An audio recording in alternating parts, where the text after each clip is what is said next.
Bonjour à toutes, bonjour à tous. Très heureux de vous retrouver pour une nouvelle saison de Radio Circulab. Alors, on va prendre un petit peu de temps avec Justine avant de relancer. On va recommencer en octobre, mais bon, événement exceptionnel, donc enregistrement dans les temps, puisqu'aujourd'hui je reçois Jean-Pierre Gou. Bonjour Jean-Pierre. Bonjour Brieux. Très content de te retrouver.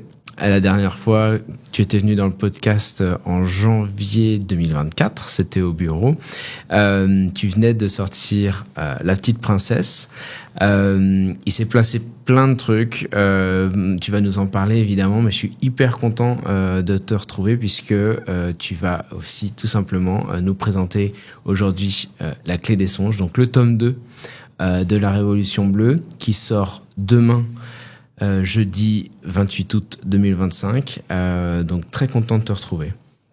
Ouais, moi c'est un plaisir et de pouvoir poursuivre cette aventure ensemble de la Révolution Bleue sur ce podcast. Bah trop cool. Bon, je fais une brève présentation pour ceux qui ne te connaîtraient pas encore. Donc tu es à la fois mathématicien, entrepreneur et surtout auteur, et c'est évidemment principalement de ça dont on va parler. Tu as écrit à la fin des années 2000 Siècle bleu, qui est, disons, des premières briques avant cette nouvelle saga qu'est Révolution bleue. Le premier tome, je l'ai dit, La Petite Princesse est sorti le 2 février 2024. 30 janvier 2024. 30 janvier 2024, autant pour moi. Voilà, et donc là, tu sors le tome 2. Mais avant de nous parler de ce tome 2, j'ai déjà une question toute bête, c'est comment tu te sens à la veille de la publication de ce deuxième tome? Alors, c'est toujours un peu anxieux parce que j'ai un peu d'anxiété parce que j'essaye de jamais écrire les mêmes livres. C'est-à-dire, là, je vais sur des thèmes qui n'ont pas été abordés avant, donc il y a toujours une prise de risque. Mais je trouve que c'est mon rôle aussi d'explorer certaines choses qui n'ont pas été encore explorées. Donc il y a un peu une appréhension sur l'accueil, tu vois, à la fois sur l'intérêt que ça a suscité et puis de savoir surtout en termes d'émotion, est-ce que les gens vont prendre du plaisir à lire ce livre? Parce que c'est vraiment ça, le but c'est de réenchanter en fait cette transition écologique et le raconter comme une grande épopée. Donc un peu tendu, mais il y a eu pas mal de gens qui l'ont lu cet été, qui ont eu des super commentaires, donc je suis un peu rassuré. Je suis plus rassuré qu'à la veille de la sortie de La Petite Princesse où j'avais pas écrit pendant 10 ans. Et pour moi, c'était un risque énorme de déplaire aux gens qui avaient aimé Siècle bleu. Là, c'est quand même la suite d'une saga, donc l'histoire est lancée. Je l'ai écrit de manière à ce qu'on puisse lire La Clé des Songes indépendamment de La Petite Princesse, mais c'est mieux de les lire dans ce sens-là. Mais mais je suis surtout hyper excité de voir l'accueil et de pouvoir amener cette petite touche bleue d'émerveillement dans un monde qui est plutôt en train de s'enténébrer, quoi. Non. Exactement, c'est le mot. Avant encore une fois qu'on arrive sur la Clé des Songes, est-ce que tu peux nous parler justement de l'accueil qu'a reçu La Petite Princesse? Tu nous avais déjà parlé vraiment de toute la préparation, de toutes ces milliers d'heures que tu avais consacrées et de toutes ces différentes versions que tu avais faites de La Petite Princesse. Mais là, c'est vraiment, justement, comme tu le disais à l'instant, tu avais une vraie appréhension à la veille de la publication de La Petite Princesse. Comment ça s'est passé depuis février 2024? Alors, déjà sur l'intention en fait de cette saga Révolution bleue, l'idée c'est de raconter une révolution écologique mondiale qui marche. Ce qu'on a tous envie de faire, on œuvre tous à ce niveau-là. Mais le but c'est qu'on soit tous ensemble dans une grande vibe et qu'il soit pas une vibe de guerre contre des gens qu'on veut faire, mais qu'il soit une vibe d'union de l'humanité autour de l'amour de la terre et qui impulse une transformation de l'économie, évidemment circulaire, de tout ça.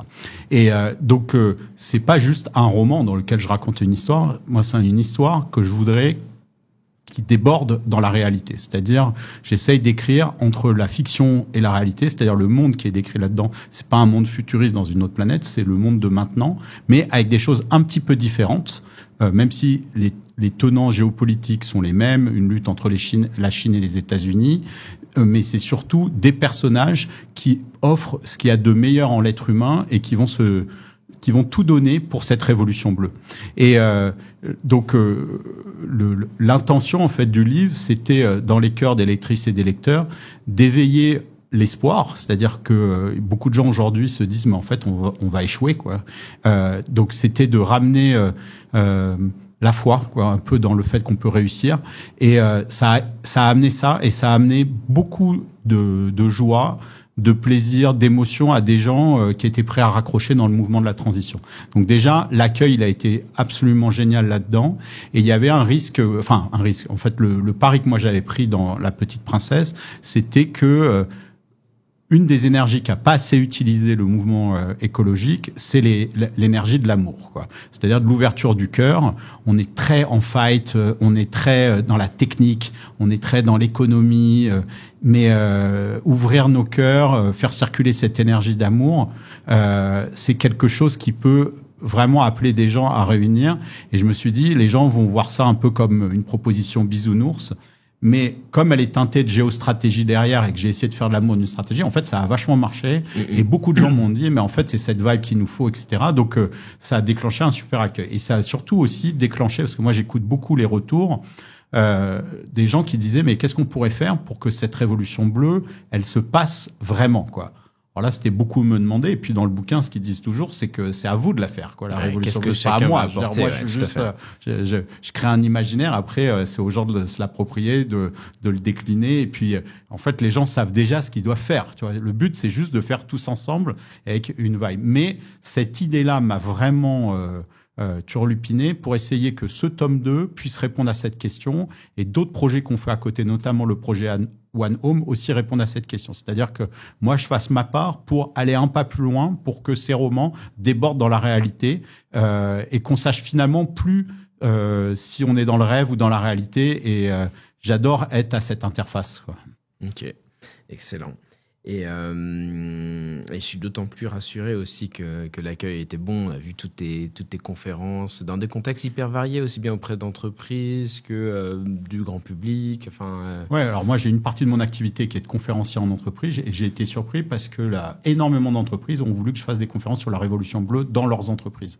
Et en fait, cette notion d'amour, on pourrait se dire qui est pas compatible avec les valeurs de l'entreprise, elle est complètement compatible. Moi, j'ai vu un nombre de directrices générales, directeurs généraux pleurer, tu vois, sur ça, mais pas pleurer de tristesse, de joie, de ce que dire. Finalement, c'est ça que moi j'aurais envie de vivre avec aussi mes collaborateurs et collaboratrices, c'est d'avoir un grand rêve, c'est de voir comment on participe à ça. Et en fait, le monde de l'entreprise, si on sait trouver les mots, et moi je viens de ce monde de l'entreprise, et j'ai toujours ma boîte, je suis toujours consultant dans l'énergie, je fais des maths, etc. pour des tas d'entreprises. Pour moi, l'entreprise, c'est un moyen énorme d'activer la transformation du réel, puisque tous les objets et services qu'on utilise sont fabriqués par des entreprises ou conçus par des entreprises. C'est ce que vous faites, vous, chez Sterculab, de les aider à réimaginer leur business model, leur façon de produire. Mais donc, on a besoin des entreprises, des embarqués. Et dans la Révolution bleue, on a les citoyens, les ONG, les chercheurs, les politiques, les entreprises, tout ça uni dans une même vibe. Ouais, et tu parlais de l'accueil. Ouais, moi, j'ai fait à peu près 80 conférences l'année dernière. Pour présenter le livre, mais plutôt cette idée de la Révolution bleue, ça a été des moments de partage incroyables. Là, je dirais que c'est au-delà du bouquin, où justement chaque soirée, où j'essayais toujours d'avoir un invité en lien avec une des thématiques du bouquin et lié à la ville dans laquelle j'allais à chaque fois. Donc il y a eu des invités incroyables dans cette tournée. Par exemple, à Marseille, j'avais le plongeur Luc Van Rel qui avait trouvé l'avion de Saint-Exupéry, parce que La Petite Princesse est très liée au Petit Prince, et La Clé des Songes peut-être encore plus, on en reparlera. Oui, tout à fait. Une astrophysicienne, Hélène Courtois, qui m'avait inspiré, qui avait trouvé le super amas de galaxies, la Niakea, dont je parle dans La Petite Princesse, et aussi dans la Clé des Songes, qui était là à Lyon, l'héritier de Saint-Exupéry, qui a fait une grande partie de la tournée avec moi et qui avait écrit la préface de La Petite Princesse. Peut-être juste d'expliquer ça. En fait, j'ai écrit La Petite Princesse parce que le bouquin est très inspiré par le mythe du Petit Prince. C'est un thriller, mais le Petit Prince joue un grand rôle. Et en finissant d'écrire La Petite Princesse, j'ai découvert que Saint-Exupéry, dans une lettre qui est réapparue il y a 2 ans, avait promis à sa femme d'écrire une suite du Petit Prince qui devait s'appeler La Petite Princesse. Et cette lettre a fait resurface il y a pas longtemps. Et donc, quand les héritiers de Saint-Exupéry ont su ça, ils ont accepté de mettre le Petit Prince au service de la Révolution bleue. On expliquera pourquoi avec ce concept d'homo biosphéris. Et donc, ils ont fait une partie de la tournée avec moi. Donc, c'était un rêve, en fait, quoi. Et donc, moi, je me suis beaucoup inspiré pendant la phase d'écriture de La Clé des Songes de ce que je ressentais. À la fois des attentes, des envies de contribuer, des envies d'avoir des nouveaux imaginaires, des envies de faire autrement, mais pas de faire la révolution avec des têtes sur des pics. La révolution bleue, c'est un rêve d'évolution de l'humanité, c'est-à-dire de déclencher cette vague de rêve. Excellent. Et on va venir petit à petit vers la clé des sons, justement. Mais moi, j'avais une question, c'est... Tu l'as un petit peu dit déjà, mais dans un contexte aussi chaotique, pour rappel, le retour de Trump aux États-Unis, la montée des extrêmes droites en Angleterre, en Grande-Bretagne, en Allemagne, en France, les atrocités des guerres en Ukraine, à Gaza, les sécheresses de plus en plus fortes, les événements climatiques, météorologiques de plus en plus graves, les hécatombes en termes de biodiversité, les reculs environnementaux en France. Tu l'as évoqué aussi, la disparition de ton frère. Bref, j'en oublie malheureusement, mais comment tu as réussi à trouver l'énergie, la force, l'envie d'écrire un livre sur la conscience planétaire de l'humanité? Alors, ça a été très dur. Et donc moi, j'ai fini à peu près la tournée en mai 2024 de La Petite Princesse et je devais rendre le roman en septembre ou en octobre. Et en fait, quand il y a eu cette séquence, et moi notamment, j'avais été très marqué par la dissolution de l'Assemblée, le potentiel arrivé au pouvoir du Rassemblement national en France. Alors ça, c'est quelque chose que j'avais pas du tout prévu de vivre dans un pays fasciste. Ça m'a complètement coupé dans la capacité à écrire. Et je me suis dit, mais qu'est-ce que je fais là? Je suis en train d'imaginer une humanité qui est unie par l'amour. Alors qu'il y a le feu là, et donc je me disais je suis pas à ma place et en fait on est en train de diverger complètement entre le scénario dont je rêverais et ce qui est en train d'advenir réellement et je mis en face l'inutilité presque d'être auteur là-dedans face à ça et puis il s'est passé quelque chose de magique qui était les Jeux Olympiques quoi. Et ces Jeux Olympiques, et notamment, je me rappelle d'interviews de Thomas Joly, qui était en fait le directeur artistique, qui a conçu toute l'expérience. En fait, toutes les cérémonies. Il disait, moi, je suis pas un fan de sport. Moi, ce que j'ai voulu faire, c'est une expérience d'humanité partagée. Et en fait, la Révolution bleue, c'est une expérience d'humanité partagée. Et chacune des cérémonies, chacune des représentations, chacune des théâtralisations qu'il a mis en scène, je trouvais ça tellement beau, quoi. Ouais. Et tout le monde, dans le monde entier, a dit, mais vous avez fait quelque chose d'une beauté extraordinaire. Moi, j'ai des amis en Allemagne, aux États-Unis, en Amérique du Sud, qui m'ont dit ça, qu'ils ont regardé l'exprime, le ping-pong, le jumping, le volleyball, tout était trop beau. Mais le sport était juste un prétexte à regarder ce que l'humanité pouvait faire de mieux. Et puis, j'ai participé à la cérémonie de clôture des Paralympiques en septembre, où là, j'avais l'impression d'être dans la scène finale de la Révolution bleue. Ah oui, non, non parce que les Paralympiques, c'était jusqu'à mi-septembre. Ouais, complètement. Et donc, c'était au Stade de France, où il y avait dans le même endroit, donc, tous les athlètes avec leur handicap, dans le public, des jeunes qui avaient 5 ans jusqu'à des vieilles personnes de 90 ans, des gens de tous les pays, puis le meilleur de la technologie, de la chanson, de la musique. Moi qui adore l'électro, il y avait une vingtaine d'artistes électro qui se sont relayés. Et j'avais l'impression d'être dans la scène finale de La Petite Princesse, qui avait beaucoup marqué les gens, parce que ça finit par un gros concert, pas cancer, et un appel, par la musique à vibrer tous ensemble. En fait, je l'ai ressenti. Et c'est vraiment à partir de ce moment-là, à partir de septembre, donc j'avais décalé la remise du manuscrit, que là, je suis rentré dans le flow, quoi. Ouais. Et après, il y a encore eu des à-coups, hein. L'élection de Trump, même si je m'y attendais, à partir du moment où il y a eu cette balle là qui l'a raté, je me suis dit bon là, il y a une espèce d'aura autour de lui, c'est fini. Il se sent messianique et il l'incarne. Et donc il y a eu cette victoire incroyable. Et je m'étais préparé, et le jour de son élection, j'ai été pris dans des abysses à nouveau en me disant et je sentais que le monde était en train de se reconfigurer, et il est en train de se reconfigurer. Et finalement, je me suis dit, j'ai qu'une chose à faire là-dedans, c'est de rehausser mes rêves, tu vois. Et donc, et puis, il s'est passé des choses complètement magiques, presque surnaturelles, qui m'ont dit, non, il faut que tu continues. Et puis, c'est surtout les personnages du roman qui se sont mis à me dire, bon, écoute, là, tu nous dis dans le roman, parce que le tome 2, c'est vraiment le stress test de la Révolution bleue par rapport à tous les gens qui veulent l'empêcher. Ouais. Et les héros, ils s'accrochent à leurs rêves. Et moi, dans mes rêves, j'avais les personnages qui me disaient tu nous dis de nous accrocher à nos rêves, mais toi, tu le fais pas, tu vois. Et puis surtout, si t'écris pas la suite, nous, on sait pas ce qu'on doit faire. Donc c'est mes héros qui m'ont porté pour le faire. Et puis finalement, j'ai rendu le bouquin début janvier. Puis après, il y a toute une série des réécritures de fignolage. Mais mais ça a été très dur. Et je pense que, si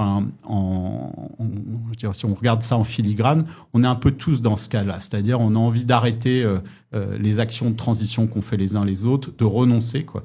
Mais derrière la renonciation, il y a renoncer à ses rêves, c'est quelque chose qui vous mène après à être aigri, quoi, dans la vie, et voire même c'est un premier pas vers la mort, quoi. Donc il faut être réaliste, c'est-à-dire tout donner pour quelque chose, et là les énergies se recomposent. Donc je pense qu'il faut qu'on affine notre tactique, de voir comment on repropose cette transition, comment on en parle, etc. Et quand il y a des difficultés, c'est souvent aussi beaucoup d'apprentissage qu'on peut avoir. Pas prendre pour argent comptant, on détient pas la vérité, on doit la définir tous ensemble, et c'est un moment où on doit s'accrocher à nos rêves et surtout s'entraider, parce que seul on n'arrivera à rien. Et c'est vraiment l'appel de ce deuxième tome de la Clé des songes, d'arriver à tous s'unir pour s'entraider à réaliser nos rêves. Et je pense que ces énergies négatives que l'on voit et que tu as citées, pour moi, elles sont là pour nous réveiller.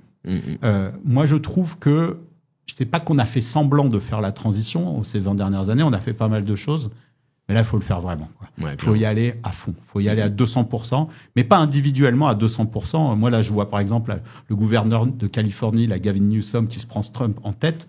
Je me dis, mais il est tout seul, ce gars-là, il va se faire broyer, tu vois. Il faut être une alliance énorme, et pas une alliance contre, une alliance pour, quoi. Vraiment incarner quelque chose d'autre, et pas un contre-récit, un récit en soi, qui soit quelque chose de nouveau. Et donc, je pense que ces choses-là sont là à me dire, et moi, en tout cas, je le prends comme ça personnellement, en disant, là, maintenant, j'ai 51 ans, il serait temps de les réaliser, tes rêves, quoi. Donc, j'y suis allé à fond par cette énergie-là, et j'essaye de changer cette énergie négative en force de créativité. Et c'est d'autant plus intéressant que moi j'y vois aussi de la théorie des systèmes, c'est-à-dire que toutes les boucles de rétroaction qui se font, qui sont de plus en plus négatives, enfin les négatives ont tendance à prendre des tendances exponentielles. Moi j'ai tendance à croire que dans le même temps, les boucles de rétroaction d'un autre système vont peut-être envelopper justement tout ça. C'est tout à fait ce que tu évoques d'ailleurs dans la Clé des songes. Il y avait Martin Luther King qui disait que, j'ai plus les mots exacts, mais que les forces de la paix doivent s'organiser comme les forces de la guerre, quoi. Et aujourd'hui, on n'est pas organisé, quoi. On n'est pas, on est organisé individuellement ou dans nos projets ou dans nos entreprises. Mais là, il faut faire système, quoi. Et puis, il faut avoir un plan. Et ce plan, il doit être à la fois réaliste, mais aussi ultra visionnaire, voire fou, quoi. Parce que les visions trop réalistes, elles transforment pas. Tu vois. Les rêves, par définition, c'est pas réaliste, quoi. Ouais. C'est de marcher vers ce rêve qui fait que ça devienne réalité. Mais au départ, le rêve, il doit être complètement fou, quoi. Comme tu l'as vu tout à l'heure, j'ai surligné pas mal de choses et donc j'y ai trouvé pas mal de pépites. Et finalement, je me dis que la Clé des songes, j'ai peut-être pas les bons mots, mais c'est peut-être une sorte de manifeste pour une nouvelle civilisation. Et il y a pas mal de citations de Saint-Texte aussi qui permettent de réinterpréter non seulement toute ta compréhension de ce qu'il a écrit, mais tout simplement tout ce qu'il voulait lui en fait exprimer. Et justement, est-ce que tu peux nous en dire plus sur cet élan, sur cette nouvelle civilisation possible ? Ouais, aujourd'hui, moi j'aime bien toujours dézoomer. C'est-à-dire, quand on regarde la situation actuelle dans certains pays, le nôtre, la situation écologique, sociale, économique, on voit pas comment tout ça pourrait bouger, quoi. Puisqu'on bouge un truc, mais il y a tellement de force de rappel pour que, en fait, finalement, le statu quo semble être la seule voie possible. Pourtant, quand on regarde le monde sur des centaines d'années, des milliers d'années, des millions d'années, des milliards d'années, il a évolué. Donc, il y a une force qui amène les choses à se reconfigurer. Et ça, c'est depuis la création de l'univers, depuis le Big Bang, où tu as des forces de construction et des forces de destruction qui font que des atomes se relient, ça explose, ça se recompose, ça fait autre chose. Nous-mêmes, on est issus des débris d'une supernova qui existait avant le Soleil. Donc, on est issus de ces choses-là. Et donc, il y a toujours des temps de reconfiguration. Il y a des moments où on a des sauts en complexité, c'est-à-dire des structures d'ordre supérieur apparaissent. Et ça, c'est complètement magique dans la théorie de l'évolution. Et on voit ça à la fois on voit ça à la fois dans les systèmes physiques ou dans les systèmes biologiques. En biologie, il y a eu un saut quand on est passé du monocellulaire au multicellulaire. Mais ça, c'est complètement incroyable. Comment un ensemble de cellules peuvent travailler entre elles. Bon, ça, à la limite, c'est de la coopération, mais surtout créer une entité qui est plus que la somme des parties. Enfin, tu es plus que la somme de tes parties. Puis, il y a eu un deuxième moment, c'est la création de la biosphère, c'est-à-dire qu'un espèce d'être vivant, selon la théorie Gaïa, qui prend soin de tous les êtres vivants, c'est-à-dire c'est un grand corps auquel on appartiendrait. Et la proposition, en fait, de la Révolution bleue, c'est que l'humanité soit un de ces moments de seuil et que le chaos que l'on vit, il est représentatif de ce seuil de changement de phase où on passerait de 8 milliards d'humains séparés à 8 milliards d'humains unis pour former un grand humain, pour former l'humanité, en fait, que moi j'appelle Homo biosphéris, qui serait un organe de la biosphère. Et un peu comme un embryon dans lequel chaque cellule sait dans quel organe elle doit aller, il y a peut-être une sorte de plan qui fait que notre biosphère, elle s'auto-organise. Les forêts sont un organe, les bactéries sont un organe, les fourmis sont un organe, les baleines sont un organe, et rendent des fonctions globales. Mais l'individu, la baleine, c'est pas qu'elle rend ses fonctions de distribution de certains éléments minéraux et tout. Et pourtant, collectivement, toutes les baleines le font. Et l'humanité, il y a quelque chose d'invisible qui nous pousse à faire ça. Donc, cet Homo biosphéris, donc la proposition de la Révolution bleue, c'est qu'en 3 ans, on passe de 8 milliards d'humains séparés qui se tapent dessus et sur les réseaux sociaux et sur les champs de bataille vers une humanité unie. Et forcément, ça passe par des à-coups. Donc, il y a une série d'à-coups, en fait, dans le roman, qui passent par des ouvertures de cœur. Et à chaque fois, ça unit un peu plus, puis après on rechute, puis ça unit un peu plus. Ce système-là n'est pas linéaire. Et donc, la question sur laquelle on peut s'interroger, finalement, c'est quoi le rôle de l'humanité dans le vivant? C'est quoi notre but, quoi? Cette question, en fait, on n'y a pas répondu aujourd'hui. Et donc, c'est normal que l'économie ne sache pas où aller, puisqu'on n'a pas répondu à quoi l'être humain sert, en fait, sur la Terre, dans le cosmos, etc. Donc, ce roman, tu disais, oui, c'est une sorte de manifeste. C'est de comment, parce que dans La Petite Princesse, la notion d'Homo biosphéris, elle est évoquée dans le dernier chapitre. Et moi, ce que je voulais faire dans ce roman, c'est un roman sur la naissance d'Homo biosphéris. C'est-à-dire, comment on annonce ça aux gens, qu'on est en train. Donc, est-ce que on est dans quelque chose qui est complètement inconscient, ou on dit aux gens qu'on est en train de former Homo biosphéris?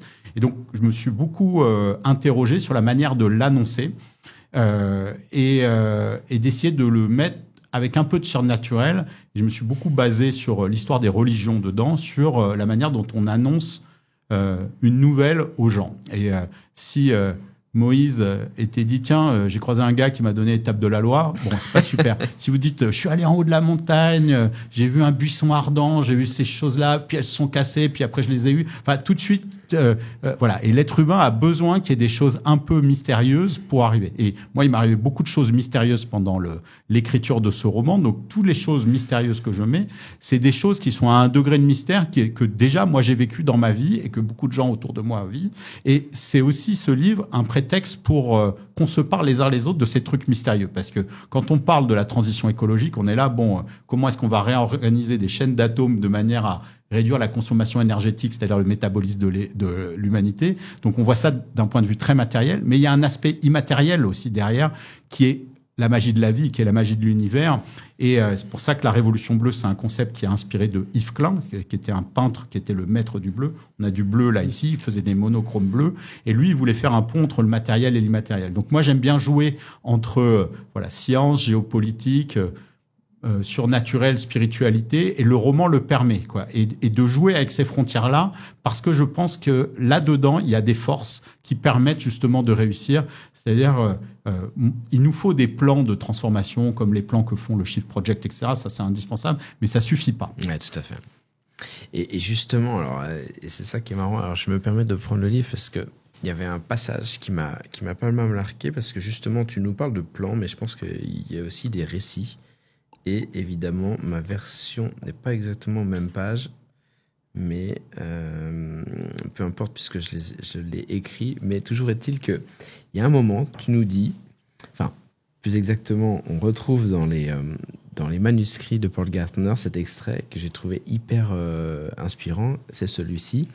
Aujourd'hui, beaucoup considèrent que Gaïa se porterait mieux sans nous et que nous serions une tumeur pour la biosphère, une tumeur de la biosphère.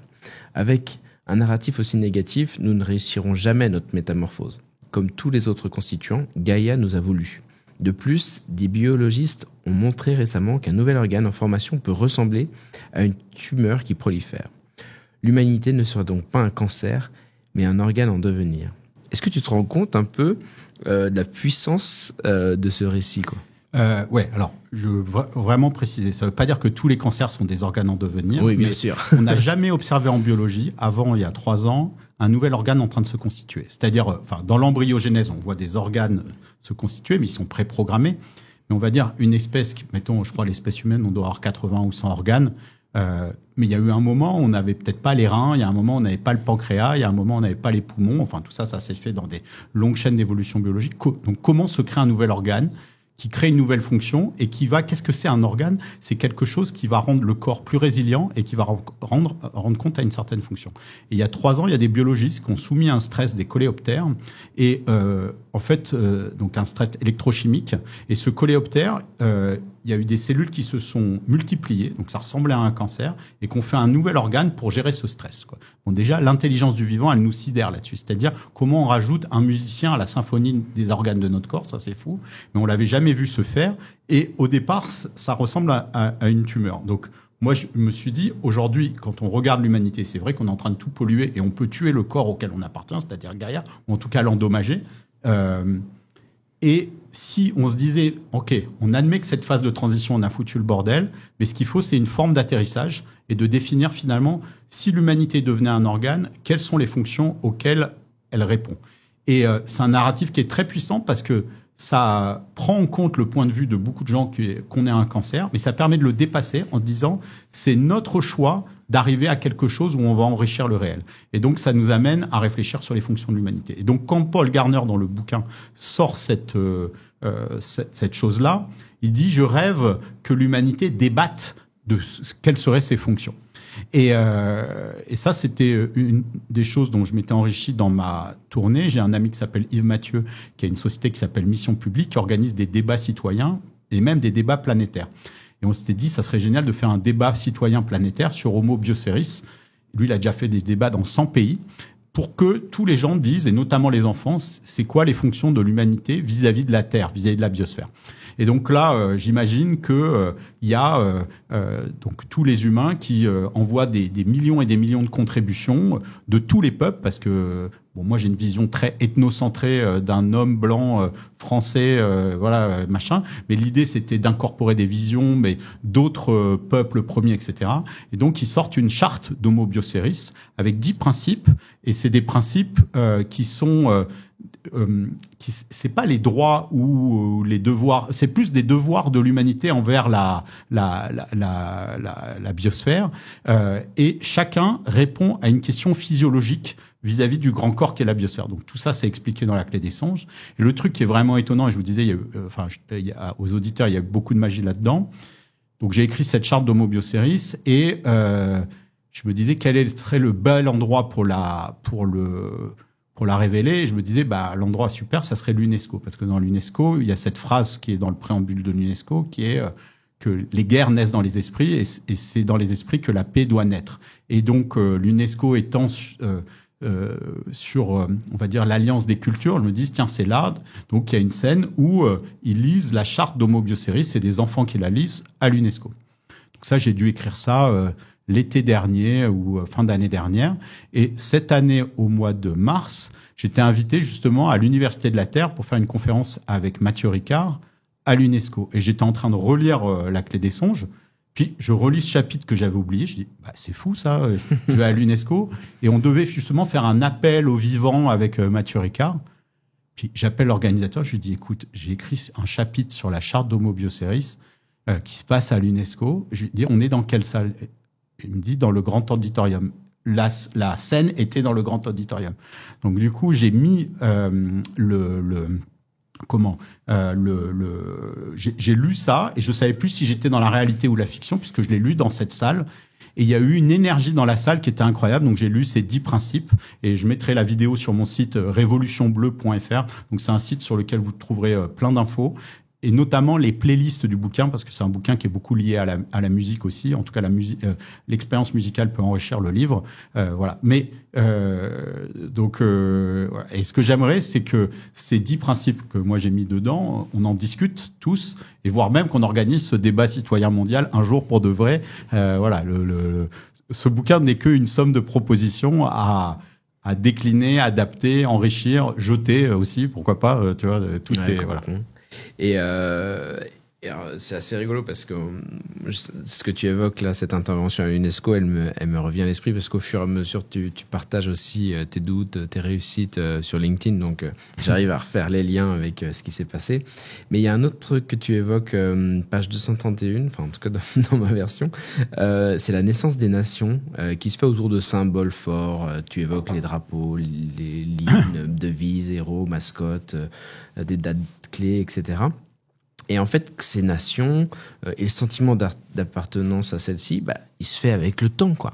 Et justement, ce sentiment d'appartenance à la Révolution bleue, je te pose pas la question de si ça va advenir, mais et comment tu penses que ça va prendre ? Comment on va s'emparer de tout ça finalement ? Déjà, merci d'avoir identifié ce passage-là parce que voilà, moi je mets vraiment plein de petites choses qui sont des partages de lecture, de réflexion, de choses que des gens m'ont données. Donc cette œuvre, elle est collective, quoi. Toute ma vie, je glane des perles qu'on me donne ou que je trouve complètement par hasard. Et le but, c'est de faire un collier avec ça qui soit joli ou un bouquet. Voilà. Donc ce bouquin, c'est un bouquet de petites idées. Mais celle-là, elle est très importante. Et en fait, l'idée de nation, c'est quelque chose de complètement immatériel. C'est-à-dire, nous, on est complètement on va dire, depuis qu'on est petit, on est français, on est vaguement européen, mais la France, ça n'existe pas. Quoi. Je veux dire, c'est un concept qui est complètement éthérique, mais que on a renforcé par une série de choses, tu vois, donc un drapeau, une devise, un hymne, etc., et qui fait que cet égrégore, puisque c'est une sorte d'énergie psychique collective, on est OK avec le fait que la France existe. Et on se rend compte que quand on regarde l'histoire des nations, elles ont été créées. Ça n'a pas auto-émergé. Il y a eu des gens qui se sont dit, je vais penser la France. Et par exemple, un des les plus intéressants, c'est l'Italie. Quand il y a eu ce Risorgimento, à l'époque, Garibaldi, Verdi et d'autres se sont unis en disant, il y a des tas de guerres de duchés entre les différentes principautés d'Italie. Faut arrêter ça, faut unir l'Italie. Mais ça va pas de soi. Aujourd'hui, vous avez encore les Bolognais, les Napolitains, les Siciliens qui se sentent très enracinés. Mais pourtant, il y a une couche d'Italie qui arrive à fédérer ça, plus ou moins forte, un peu comme en France. Les Basques ou les Bretons ont pas complètement un sentiment d'appartenance à la France, mais il y a une touche française chez le Breton ou chez le Basque indéniable de toute façon.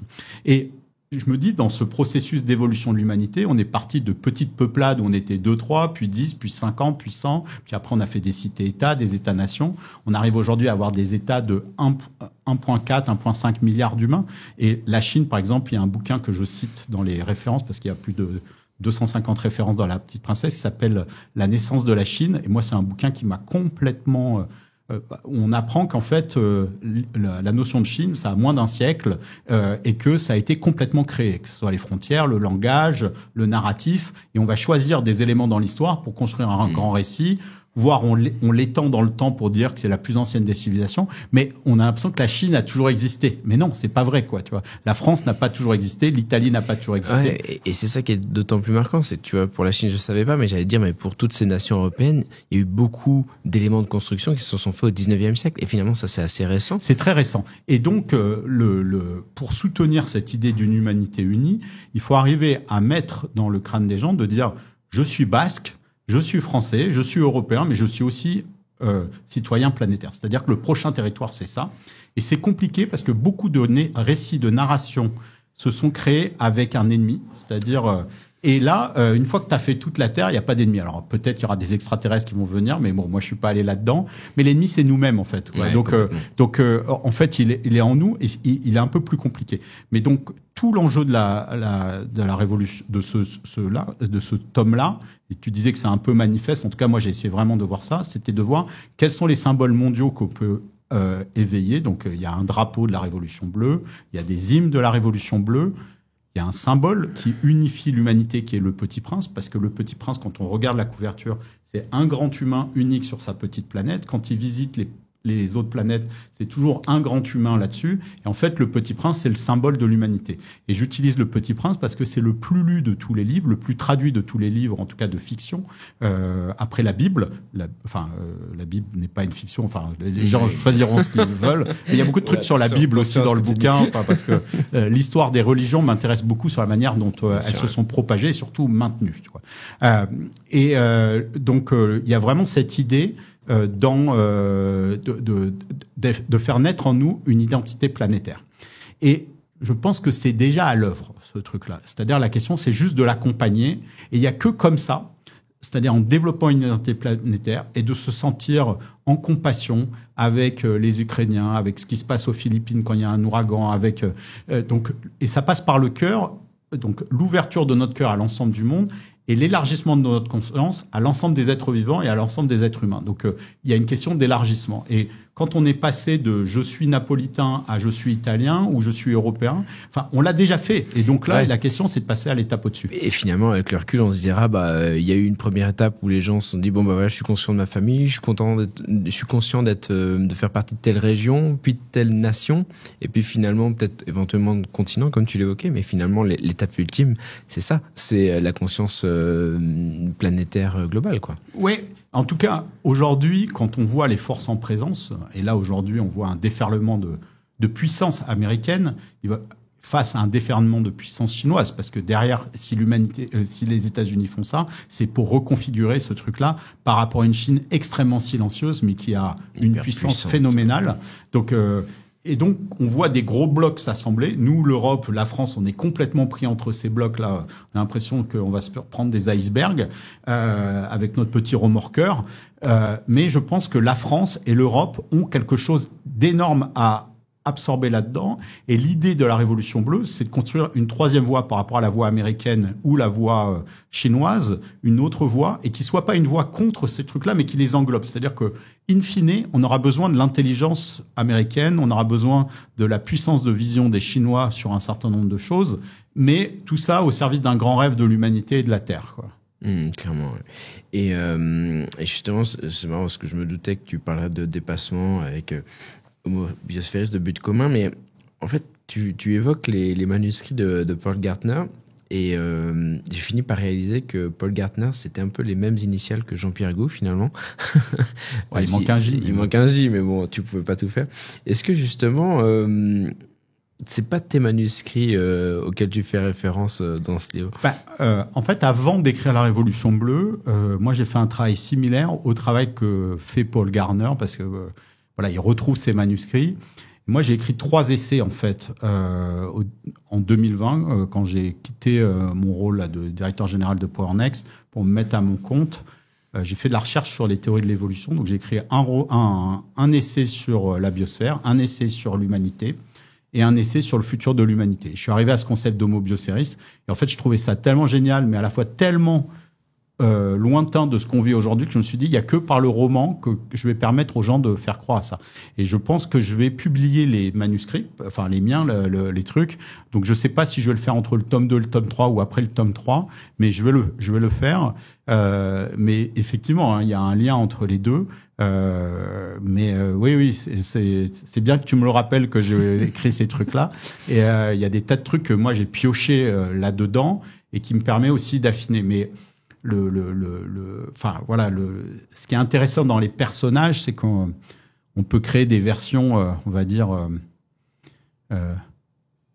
idéalisées de soi ou de ce qu'on aimerait voir au monde, quoi. Je veux dire, Paul Gartner, il a un rôle démesuré par rapport au mien, mais c'est un peu comme des idéaux qu'on a dans la vie, ça vous aide à avancer, tu vois. Et moi, depuis que j'avais inventé ce personnage dans en tout cas qu'il est venu à moi, parce que je sais pas si on les invente, hein, ou en tout cas ils s'incarnent dans nos imaginaires, ces personnages. En fait, ce personnage me guide. Pour moi, c'est le personnage auquel je m'identifie le plus, parce que il a aucune limite dans ses rêves, tu vois, et il y a énormément de douceur, tu vois, dans ses rêves et de cœur. Et moi, ça m'a aidé à aller vers ça, tu vois. Et après, il y a vraiment 4 personnages dans ce roman. Il y a lui qui est voilà le rêveur au début qu'on trouve un peu naïf, mais en fait c'est le stratège, quoi. Lui, il a tout pensé. Il a tout pensé depuis. Il a tout pensé, et on se rend compte au fur et à mesure que il a tout fait. Et ça, c'est assez rigolo parce que il passe du naïf à l'ultra stratège, voire même au prophète, quoi. Tout à fait. Et puis il y a Abel qui est le pragmatique, l'intuitif, parce qu'il est chaman, il ressent, et qui fait sa révolution du cœur grâce à Gianni, qui est la petite princesse, elle qui a un immense cœur, et alors elle qui est connectée à ses rêves et aux intuitions, mais qui est une petite fille, donc elle n'a pas le pouvoir, donc elle dépend des adultes pour les réaliser. Et donc elle a ses parents adoptifs, Abel et Lucie, qui elle, pour le coup, est la stratège, et celle qui doute du fait qu'il y a de la magie dans le monde. C'est une ultra-rationaliste. Ouais, c'est ce que et en fait, dire. c'est intéressant de la voir dans le bouquin, parce que comme il y a des choses un peu bizarres qui se passent dans le livre, mais il y a des choses bizarres qui se passent dans la vie, elle y croit pas. Et c'est intéressant pour les lecteurs et lectrices qui croient pas à ces choses-là, d'avoir un personnage qui y croit pas comme eux. Mais au fur et à mesure, il se passe tellement des choses étranges qu'elle commence à y croire. Puis de toute façon, au bout d'un moment, ils ont plus d'autre choix que d'y croire, parce que c'est tellement le bordel dans la Révolution bleue que il reste un trou de souris par lequel ils doivent passer. Et là, il y a que en lâchant prise. Et en fait, ces romans, ils sont initiatiques. C'est pour ça que moi, j'écris des romans. Enfin, les essais, ça sera utile pour expliquer des trucs, mais les essais, c'est difficile d'inspirer les gens, quoi. Avec ça, une histoire, voilà, les gens rêvent, les gens se projettent. Voilà, enfin, je pense qu'il faut les deux, tu vois. Donc, donc il y a ces personnages-là, et moi, je m'identifie bien à ces 4 personnages, et même aux autres, c'est-à-dire le président américain qui a eu une rédemption et qui, dans ce rôle-là, donne tout, en fait, quoi. Et je trouve qu'il incarne aussi ce que le politique pourrait donner de meilleur. Il y a une présidente française, et ça, c'était ma contribution pour 2027, c'est-à-dire la France pourrait être le départ de la Révolution bleue. Et ça, moi, j'y crois énormément, et c'était d'ailleurs le rêve d'Yves Klein. Il disait... elle va pas démarrer en France parce que je suis français, mais la France est porteuse de forces spirituelles très particulières. Et c'est vrai que la France, on est un petit pays à l'échelle du monde, mais il y a comme des vents porteurs qui fait que nos idées se sont déployées dans le monde. Donc il y a une attente. Un petit peu comme on l'a ressenti pendant les JO. Exactement. Donc alors parfois ça se traduit par on dit la France pète plus haut que son cul, quoi, tu vois. Donc mais si on le tourne de manière positive, quand on prononce quelque chose, c'est comme si on avait un porte-voix, et je pense que ce porte-voix on nous a un peu coupé la gorge il y a un certain temps, quoi. Et il faut qu'on la reprenne, mais avec douceur, quoi. Donc, et pas avec arrogance. On a, quand on regarde les mouvements de transition en France, entre les gens qui font comme toi, les gens qui pensent, je pense au Baptiste Morisot, tous ces philosophes incroyables qu'on a, Damasio, etc. Des gens qui ont des imaginaires. Oui. Ces imaginaires, pour l'instant, ils n'ont pas traversé les frontières, etc. Il faut qu'on arrive à faire que tout ça traverse les frontières. Et moi-même, j'ai pas traversé les frontières. Et c'est un de mes grands enjeux de faire que cette révolution bleue, soit traduite et qu'on crée des vibes mondiales, quoi. Donc, ouais, tout à fait. D'ailleurs, effectivement, on en est où du projet de publication en anglais? Pas loin du début là pour l'instant, mais j'ai fait faire des traductions du premier chapitre de La Petite Princesse dans 5 langues. Donc je vais les mettre bientôt là sur le site internet révolutionbleue.fr, et je pense qu'il y aura un lien aussi avec One Home qui sera mondial, et ça va se faire là. Je pense que ça va se faire, mais il y avait un truc où bon, moi déjà je trouve que la France, on a un terrain d'expérimentation extraordinaire. On peut faire quelque chose d'incroyable ici. Et ça va venir naturellement après aussi. Et j'avais besoin de me focaliser. Mais ouais, c'est vraiment l'intention pour que cette fin d'année ou l'année prochaine, on puisse trouver on va dire, des éditeurs à l'étranger. Donc, si vous en connaissez, n'hésitez pas à me contacter. Voilà. Mais en tout cas, les gens pourront lire les premiers chapitres dans différentes langues. L'IA est incroyable pour ça, et d'ailleurs il y a beaucoup de choses sur l'IA aussi dans ce bouquin. Ouais, tout à fait. Moi je viens des maths, et c'est un sujet qui me passionne depuis toujours, depuis 30 ans, Et quand on voit la puissance de cet outil, moi, ça fait 1 an et demi que je me dis, qu'est-ce qu'on pourrait faire de plus beau avec l'IA? Quelque chose d'incroyable qu'on pourrait pas faire avec l'IA et qui accélérerait la transition vers Homo Bioceres. Et j'ai tourné le truc dans tous les sens. Et puis finalement, ça m'est venu il y a pas longtemps. Une nuit, j'ai fait un rêve en avril. Et du coup, le bouquin était fini. J'ai dit à l'éditeur, il faut que je rajoute un chapitre. Il faut que je change avant, il faut que je change après. Ils m'ont dit, mais c'est pas possible. Bon, l'éditeur, il s'arrache la tête avec moi, mais bon, en général, ils sont contents aussi. Et donc, pendant une semaine, j'ai tout cassé pour rajouter ce truc sur l'IA. Et ce qui est drôle, c'est que dans le livre, c'est le jour de l'anniversaire du Petit Prince, le 6 avril, que ce truc d'IA prend naissance. Et en fait, moi, mon rêve, je l'ai eu le 6 avril. Quoi. Donc ça, c'était quand même incroyable. Donc, il y a eu des tas de petits signes comme ça un peu fous. Alors après, vous dites, oui, est-ce qu'ils ne trouvent pas des significations? Mais des moments de rêve forts comme ça, j'en ai pas eu beaucoup. Et il y a une très grosse symbolique là-dedans. C'est marrant que tu parles de cet épisode avec l'IA, parce que quand tu dis que tu l'as modifié, je dis, mais attends, mais c'est assez clé, en fait, justement, dans le livre. Donc, je me dis que ça a dû avoir pas mal de conséquences dans ta réécriture. Ouais. Ouais. C'est un peu comme un code informatique. Quand vous cassez un truc, il y a des ramifications partout. Et moi, j'ai beaucoup codé à une époque, ou même en maths. En fait, j'adore ce truc-là. C'est-à-dire, pour moi, un bouquin, c'est une structure vivante, quoi. Et cette question de l'IA, je l'avais avant. Je voulais pas faire un bouquin sur l'IA, tu vois, mais il y a quand même une IA chez les méchantes hyper horrible là, dans ce bouquin. Et je me disais, les gentils, et j'utilise à dessein ce schéma blanc-noir, mais j'essaye de pas être manichéen dans le bouquin. Je voulais un truc qui soit ultra inspirant, et voilà. Et beaucoup de gens ont été très touchés par cette utilisation de l'IA. Et ça, c'est un projet auquel moi j'ai vraiment envie de donner corps, quoi. Et je suis en train de faire des expérimentations là-dedans. Je me posais la question, ouais. Justement. Et j'ai encore 2 questions pour toi. C'est déjà, est-ce que tu penses que tu auras toujours l'énergie et que tu vas réussir à finir la Révolution bleue d'un 3e tome? Alors, le 3e tome, il est déjà écrit, de la même manière que j'avais déjà écrit le 2e tome. J'ai tellement changé La Petite Princesse que le 2e tome avait plus rien à voir.